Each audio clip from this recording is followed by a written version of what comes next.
اليوم غنهضروا على القبيح في التمثيل واحسن من لعبوا ادوار الاشرار. How about a magic trick? والدور اللي اثر عليه وخلاه يوصل لدرجه حتى ينهي حياته ويهبط الخاميه بطريقه سرياليه.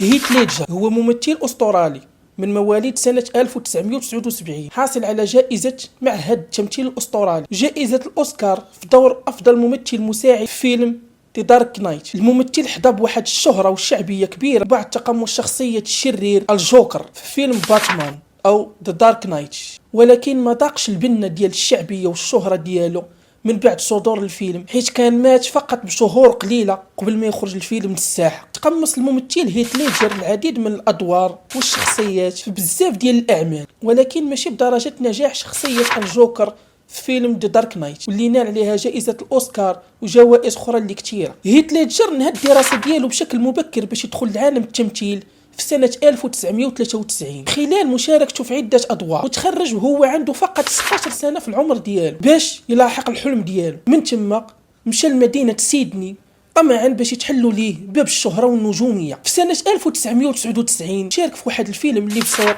واللي خدا فيه هو دور البطولة، وفي سنة 2000 حصل على دور الممثل الرئيسي في فيلم خاص بالدراما والأكشن إلى جانب الممثل الأمريكي ميل جيبسون، ومن خلال الدور اللي لعبه استطاع أنه ينتزع جائزة ويست العالمية عن فئة نجم الغد أو النجم الواعي. بعد هذا النجاح الممثل استطاع أنه يشارك في أفلام طوال 5 سنوات، ولكن هذه الفترة ما كانتش أفضل بالنسبة ليه فنيا. بعد سنة 2005 الممثل استطاع أنه يرجع الساحة من خلال فيلم بروكي باك مونتان، وخدا من خلاله الجائزة الثانية من طرف المعهد الأسترالي للفيلم. جوكر تيحول حلم طفولته الكابوس والوحش غينهك مشاعره ويدخله في اكتئاب ويتسبب ليه في الانتحار.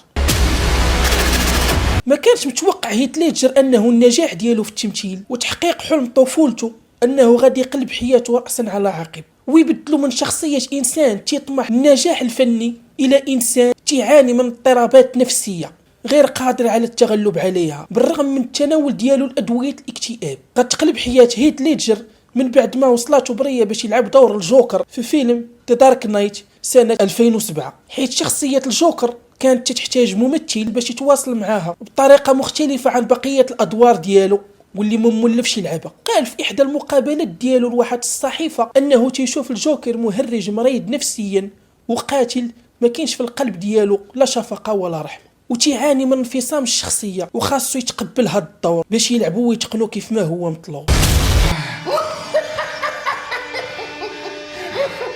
قبل الشروع في بدء تصوير الفيلم هيث ليدجر سد على راسه في بيت ومع راسه الراس في الراس في مدينة لندن لمدة شهر كامل 30 يوم، وبدا تيخلق وتيحضر شخصية الجوكر المتوحشة، وخدا مذكرة وستيلو وكتب في عنوان المذكرة الجوكر. كان تيروي فيها تفاصيل تحضير شخصية الجوكر والمراحل الصعبة اللي كانت يعانيها باش يتقن الشخصية. غنتسلوا المذكرة ديال هيث ليدجر وغنجيو للصفحة الوسطانية منها واللي غنلقاو أنه كاتب فيها أنه دور الجوكر أصعب دور كيلعبو في حياته، ومن أصعب التحديات اللي واجهاته هي يلقى نبرة صوت مضحكة ومريضة نفسانيا وقاتلة في نفس الوقت. Because it's all part of the plan. But when I say that one little old mare will die, well then everyone loses their minds. اللي تتناسب هاد الشخصية اللي ما كاينش في قلبها لا شفقة ولا رحمة. والممثل في خلال مدة شهر من المكوث ديالو في بيت مع راسه الراس في الراس قدر أنه يحلل شخصية الجوكر ويتعايش معها ويتقمصها بالطريقة الصحيحة. Meets an immovable object.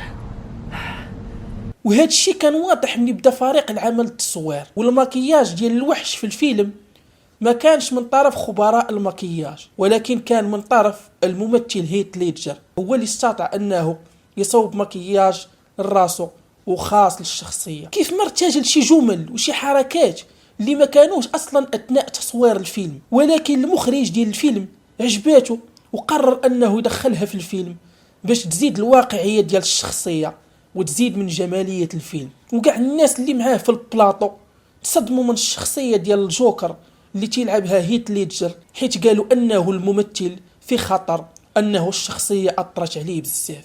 ومن أشهر المشاهد اللي تقمصها الممثل هيث ليدجر أو اللي لعب شخصية الجوكر وهي لقطة التصفيق اللي ما كانتش أصلا في السيناريو وعجبات المخرج وقام بالاعتماد ديالها في الفيلم.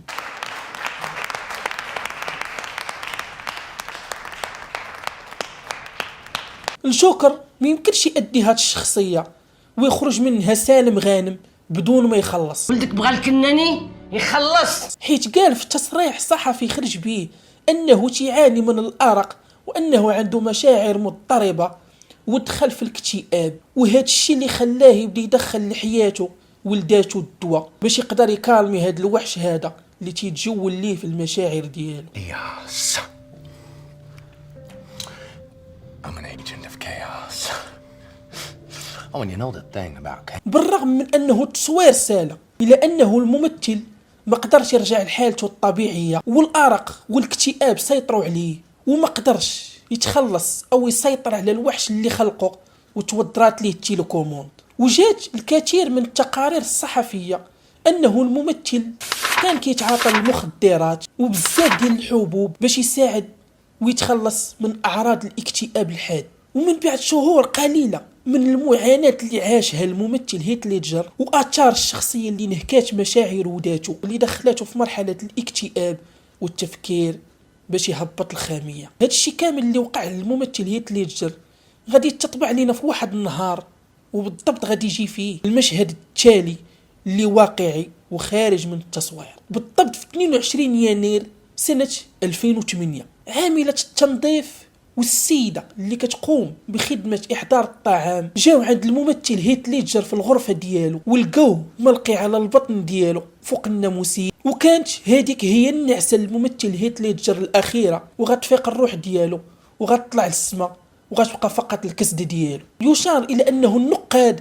اعتبروا شخصية الجوكر في سنة 2008 واللي شخصها الممثل هيث ليدجر كانت أكثر نجاحا واللي خلى المهرجان الدولي أنه تمنح الأوسكار العالمي أول مرة في فئة دور ممثل مساعد في فيلم The Dark Knight للممثل هيث ليدجر. كما كذلك حصل الفيلم على جائزة الجولدن كلوب سنة 2009 من نفس الفئة. هنا تنهبطوا الخامية على أفضل الممثلين اللي لعبوا دور الشرير والدور اللي كان كفيل بأنه يدخل حياته الاكتئاب ووحش كينهش المشاعر ديالو وما غاديش يقدر يتغلب عليه وغيقوم بالانتحار أو يطلع الكتابة.